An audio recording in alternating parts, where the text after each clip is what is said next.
ನಮ್ಮ ನ್ಯೂಸ್ಗೆ ಸ್ವಾಗತ. ಮುರುಗಮಲ್ಲ ಗ್ರಾಮದ ಮನೆಯ ಕಾಂಪೌಂಡ್ನಲ್ಲಿ ಅಕ್ರಮ ಗಾಂಜಾ ಗಿಡ ಬೆಳೆದ ಮಹಿಳೆಯ ಬಂಧನ. ಚಿಂತಾಮಣಿ ತಾಲೂಕಿನ ಮುರುಗಮಲ್ಲ ಗ್ರಾಮದಲ್ಲಿ ಮನೆಯ ಕಾಂಪೌಂಡ್ನಲ್ಲಿ ಅಕ್ರಮವಾಗಿ ಬೆಳೆಸಿದ್ದ ಸುಮಾರು 66,000 ರು ಬೆಲೆ ಬಾಳುವ ಗಾಂಜಾ ಗಿಡಗಳನ್ನು ವಶಕ್ಕೆ ಪಡೆಯುವಲ್ಲಿ ತಾಲೂಕಿನ ಕೆಂಚಾರಹಳ್ಳಿ ಠಾಣೆಯ ಪೊಲೀಸರು ಬುಧವಾರ ಯಶಸ್ವಿಯಾಗಿದ್ದಾರೆ.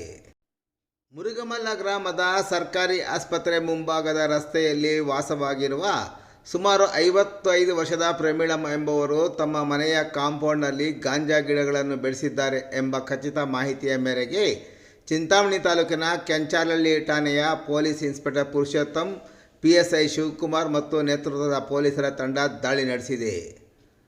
ಊದುಬತ್ತಿ ತಯಾರಿಕೆ ಕೆಲಸ ನಿರ್ವಹಿಸುವ ಪ್ರಮೀಳಮ್ಮ ಕೊಂಬ್ಲೇಟ್ ರಾಮಣ್ಣರವರು ವಾಸದ ಮನೆಯ ಮುಂಭಾಗದ ಕಾಂಪೌಂಡಿನ ಖಾಲಿ ಸ್ಥಳದಲ್ಲಿ ಗಾಂಜಾ ಗಿಡಗಳನ್ನು ಬೆಳೆಸಿ ಯಾರಿಗೂ ತಿಳಿಯದಂತೆ ಮರಿಯಲ್ಲಿ ಅಕ್ರಮವಾಗಿ ಗಾಂಜಾ ಮಾರಾಟ ಮಾಡುವ ಉದ್ದೇಶದಿಂದ ಬೆಳೆಸಿರುವುದಾಗಿ ಕೆಂಚಾರಹಳ್ಳಿ ಠಾಣೆಯ ಪೊಲೀಸರು ತಿಳಿಸಿದ್ದಾರೆ.